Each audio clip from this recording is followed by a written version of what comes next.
নবীজি সাল্লাল্লাহু আলাইহি ওয়াসাল্লাম এক গরিব সাহাবীর জন্য এক ইহুদির কাছ থেকে টাকা ধার করলেন। এই ইহুদির টাকা নির্ধারিত সময় নবীজি দিয়েও দিলেন। নবীজি সাল্লাল্লাহু আলাইহি ওয়াসাল্লাম সাহাবাদেরকে নিয়ে বসে আছেন, আবু বকর, ওমর, ওসমান। ইতিমধ্যে সেই ইহুদি আসছে, এসে বলতেছেন, নবী আপনি আমার টাকা ফেরত দেন, যে টাকা ধার নিয়েছিলেন সে টাকাটা দেন। নবীজি ইহুদিকে বললেন, তোমার টাকা তো আমি নির্দিষ্ট সময়ে দিয়েই দিয়েছি। ইহুদি বলল, না আপনি আমার টাকা দেন নাই। সাহাবাদের মধ্যে সবাই চুপ। তো এক পর্যায়ে ইহুদি বলল, আপনি আমার টাকা দেন নাই, আর যদি দিয়ে থাকেন সেটা তো কোনো সাক্ষী নেই।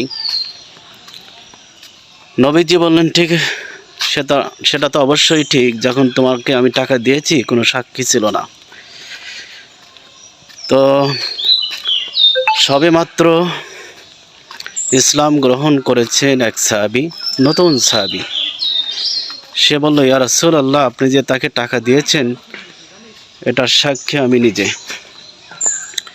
তো নবীজি বললেন, তুমি তো সেখানে ছিলে না এবং দেখোও নাই, সাক্ষী হলে কিভাবে?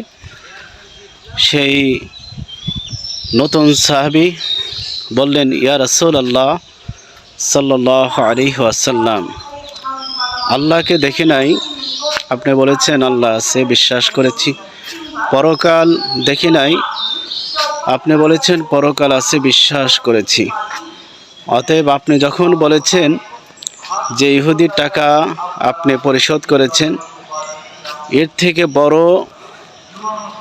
থেকে বড় সাক্ষী আর কি হতে পারে? অতএব আপনি তাকে টাকা দিয়েছেন, এটাই সত্য। আলহামদুলিল্লাহ, এটাই হলো সাহাবীদের ঈমান।